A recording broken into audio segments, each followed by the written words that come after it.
Allah will not ask me on the day of judgment, is Osama bin Laden a terrorist or not? That is not my basis to pass the examination.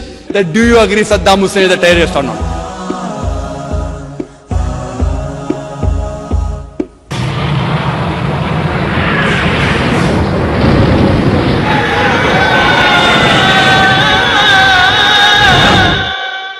Alhamdulillah.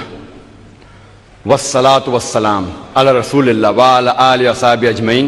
Amma ba'd. A'udhu billahi minash shaitanir rajim. Bismillahir rahmanir rahim. Wa qul ja'al haqq wa zaqal batil. Innal batila kana zahuqa. Rabbi shrah li sadri wa yassir li amri wahlul 'uqdatam min lisani yafqahu qawli. সম্মানিত প্রধান অতিথি doctor Richard Haynes, doctor অমর Sinha, mister Krishna অর্চন চৌরাশিয়া, অন্যান্য অতিথি এবং আমার সম্মানিত ভাই ও বোনেরা, আমি আপনাদের সবাইকে ইসলামিক শুভেচ্ছার সাথে স্বাগতম জানাচ্ছি। আসসালামু আলাইকুম ওয়া রাহমাতুল্লাহি ওয়া বারাকাতুহু। আল্লাহ তাআলার অশেষ রহমত, বরকত ও শান্তি বর্ষিত হোক আপনাদের সকলের উপর। আজকের বিকেলের আলোচনার বিষয়বস্তু হচ্ছে সন্ত্রাসবাদ, জিহাদ এবং ইসলামিক প্রেক্ষাপট। আপনাদের অনেকেরই হয়তো জানা আছে যে সমগ্র বিশ্বের শতকরা 20 জনেরও বেশি লোক হচ্ছে মুসলমান, অর্থাৎ পৃথিবীর 1/5 লোক হচ্ছে মুসলমান। কিন্তু দুঃখের বিষয় এই যে ইসলাম এমন একটি ধর্ম যার সম্পর্কে আছে অনেক ভ্রান্ত ধারণা, আর যে ধর্মটা সম্পর্কে এই পৃথিবীর ম্যাক্সিমাম ধর্মের বেশিরভাগ মানুষেরই একটি ভ্রান্ত ধারণা আছে, সেই ধর্মটি হচ্ছে ইসলাম। তারপরও ইসলামের অনুসারীদের সংখ্যা বেড়েই চলেছে সর্বোচ্চ হারে। এইসব ভ্রান্ত ধারণা জন্ম নিয়েছে বিশেষ করে বিগত 2001 সালের 11 সেপ্টেম্বর থেকে। বর্তমানে 1 নম্বরে আছে যে ভ্রান্ত ধারণাটি, তা হলো ইসলামে সন্ত্রাস ও জিহাদ। যখন কোনো অমুসলিম তার সামনে কোনো মুসলমানকে দেখে, তখনই তার মাথায় একটি চিন্তা আসে, এই লোকটি কি প্রকৃত মুসলমান নাকি জঙ্গি সন্ত্রাসী। মৌলবাদী শব্দটির অর্থ কি? মৌলবাদী হচ্ছে এমন একজন ব্যক্তি যিনি বিশেষ কোনো বিষয়ের মৌলিকত্বকে কঠোরভাবে মেনে চলেন।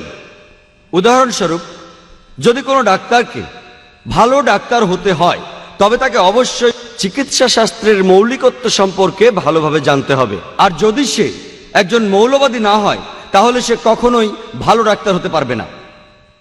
একজন বিজ্ঞানীকে ভালো বিজ্ঞানী হতে হলে বিজ্ঞানের মৌলিক বিষয় সম্পর্কে তাকে ভালোভাবে জানতে হবে, আর যদি সে ভালোভাবে না জানে তাহলে সে ভালো বিজ্ঞানী হতে পারবে না। একজন গণিতবিদের ক্ষেত্রেও বিষয়টি একই। গণিতবিদকেও একজন মৌলবাদী হতে হবে। যদি গণিত বিষয়ে তিনি মৌলবাদী না হন তাহলে কখনোই তিনি ভালো গণিতবিদ হতে পারবেন না। আপনি সকল মৌলবাদীকে এক পাল্লায় ওজন দিতে পারেন না, কারণ ভালোও আছে মন্দও আছে।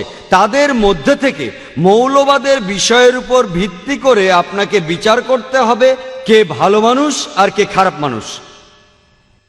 যেমন ধরুন, একজন ব্যক্তি যে প্রকৃতপক্ষে একজন ডাকাত বা একজন চোর, যার পেশা হচ্ছে ডাকাতি করা বা চুরি করা, সে সমাজের জন্য একটা অভিশাপ, সে কখনোই ভালো মানুষ নয়। অন্যদিকে যদি আপনি একজন প্রকৃত ডাক্তারকে জানেন যার কাজ হচ্ছে মানুষের জীবন রক্ষা করা, তাহলে সে সমাজের জন্য উপকারী একজন ভালো মানুষ। আপনি সকল মৌলবাদীকে একই মাপকাঠিতে পরিমাপ করতে পারেন না, কারণ এদের মধ্যে ভালো আছে এবং খারাপ আছে। যার যার ক্ষেত্র অনুযায়ী মৌলবাদীদের পরিমাপ করা উচিত। আমি একজন মুসলমান মৌলবাদী হিসেবে গর্ববোধ করি, কারণ আমি জানি, আমি মানি এবং আমি ইসলামের মৌলিকত্বকে ঠিকভাবে পরিচর্যা করি। এবং আমি এও জানি যে ইসলামে এমন একটি মৌলিকত্ব নেই যা কখনো মানবতা বিরোধী হতে পারে। এবং আমি চ্যালেঞ্জ করতে পারি, এই পৃথিবীতে একটিও মানুষ পাওয়া যাবে না যে প্রমাণ দেখাতে পারবে ইসলামের মৌলিকত্ব মানবতা বিরোধী। এমন কিছু মানুষ আছে যারা মনে করে যে ইসলামের কিছু শিক্ষা এবং কোরআনের কিছু শিক্ষা মানবতা বিরোধী।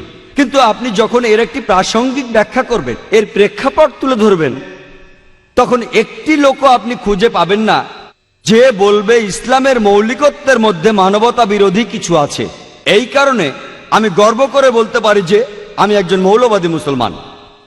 এবং আমি জোর দিয়ে বলতে পারি যে একজন হিন্দুকে হিন্দু ধর্মে পরিপূর্ণতা লাভ করতে হলে তার ধর্মে তাকে মৌলবাদী হতে হবে, নইলে সে পরিপূর্ণ হিন্দু নয়। একজন খ্রিস্টানকে খ্রিস্টান ধর্মে তার জীবনে পরিপূর্ণতা আনতে হলে তাকে খ্রিস্টান ধর্মে মৌলবাদী হতে হবে, নইলে সে ভালো খ্রিস্টান নয়। যদি আপনারা পড়েন ওয়েবস্টারের অভিধানটি, তাহলে জানতে পারবেন যে মৌলবাদ শব্দটি প্রথম আবিষ্কারের পর একদল আমেরিকান খ্রিস্টানের পরিচয়ের জন্য সেটি ব্যবহার হতো, যাদের বলা হতো প্রোটেস্ট্যান্ট খ্রিস্টান। সেটি বিংশ শতাব্দীর শুরুর দিকে, কারণ তারা গির্জার প্রতি আপত্তি জানায়।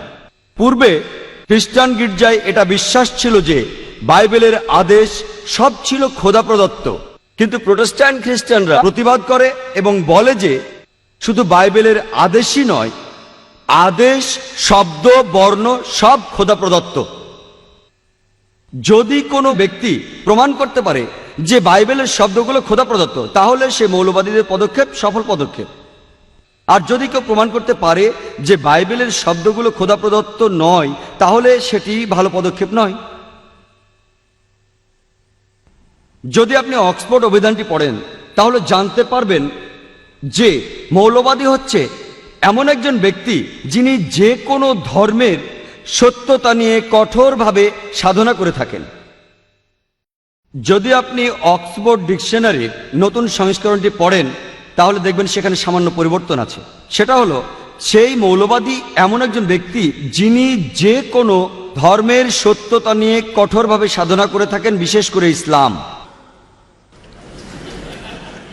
পরিবর্তিত সংস্করণে বিশেষ করে ইসলাম শব্দগুলো যোগ করা হয়েছে। যে মুহূর্তে আপনি মৌলবাদী শব্দটি শোনেন, ঠিক তখনই আপনি একজন মুসলমানের কথা চিন্তা করেন যে কিনা সন্ত্রাসী। সন্ত্রাসবাদের ব্যাপারে আমি যদি বলি, যদি মুসলমানদের ব্যাপারটা ধরি, তাহলে প্রত্যেকটি মুসলমানই এক একজন সন্ত্রাসী। আপনারা হয়তো অবাক হয়ে ভাবতে পারেন যে ডাক্তার জাকির নায়েক এসব কি কথা বলছেন যে প্রত্যেক মুসলমানই সন্ত্রাসী। সন্ত্রাসের সংজ্ঞাটা কি?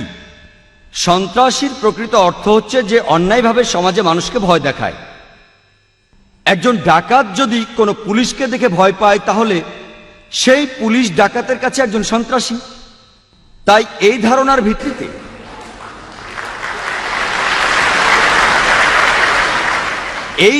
ভিত্তিতে ডাকাতের কাছে প্রতিটি মুসলমানই এক একজন সন্ত্রাসী। যখন একজন ডাকাত মুসলমানকে দেখে তখন সে ভয় পায়, যখন একজন ধর্ষণকারী মুসলমানকে দেখে তখন সে ভয় পায়। এইভাবে প্রতিটি অসামাজিক কার্যকলাপে প্রত্যেকটি মুসলমানের এক একজন সন্ত্রাসী হওয়া উচিত। আমি মনে করি সন্ত্রাসী শব্দটি এমন একজন ব্যক্তির ক্ষেত্রে প্রযোজ্য যে অন্য কোনো নিরীহ ব্যক্তিকে ভয়ভীতি প্রদর্শন করে। এক্ষেত্রে কোনো মুসলমান কোনো নিরীহ ব্যক্তিকে ভয়ভীতি প্রদর্শন করে না। মুসলমানদের উচিত পরিকল্পনা অনুসারে অসামাজিক কাজের বিরুদ্ধে রুখে দাঁড়ানো, এবং বেশিরভাগ ক্ষেত্রে একজন ব্যক্তিকে দুটি ভিন্ন ধরনের কর্মকাণ্ডে অংশগ্রহণ করতে হয়। উদাহরণস্বরূপ, 60 বছর পূর্বে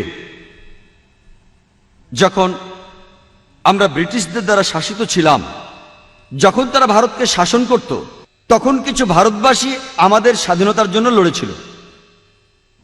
এই কতিপয় ভারতবাসী ব্রিটিশ সরকারের কাছে সন্ত্রাসী হিসেবে পরিচিত ছিল, কিন্তু ওই সকল ব্যক্তি আবার সাধারণ ভারতবাসীর কাছে পরিচিত ছিল একজন দেশপ্রেমিক এবং মুক্তিযোদ্ধা হিসেবে। একই ব্যক্তি, একই কর্মকাণ্ড, কিন্তু পরিচয় হচ্ছে দুটো। এক দলের কাছে তাদের পরিচয় হচ্ছে সন্ত্রাসী, আরেক দলের কাছে মুক্তিযোদ্ধা, দেশপ্রেমিক। একই ব্যক্তি, একই কর্মকাণ্ড, পরিচয় হচ্ছে তা দুটো। সুতরাং কোনো ব্যক্তিকে কোনো লেভেলে ফেলতে হলে আপনাকে খুঁজে বের করতে হবে যে সেই ব্যক্তিকে ওই লেভেলে ফেলার কারণটা কি। যদি আপনি একমত হন ব্রিটিশ সরকারের সাথে যে ব্রিটিশদের এই ভারত শাসন করা উচিত, তাহলে আপনি ওই ব্যক্তিদের সন্ত্রাসী বলতেই পারেন। কিন্তু আপনি যদি একমত হন ভারতবাসীর সাথে যে ব্রিটিশরা ভারতে এসেছিল শুধু ব্যবসা করতে, শাসন করতে নয়, তাহলে ওই ব্যক্তিদের আপনি বলবেন মুক্তিযোদ্ধা।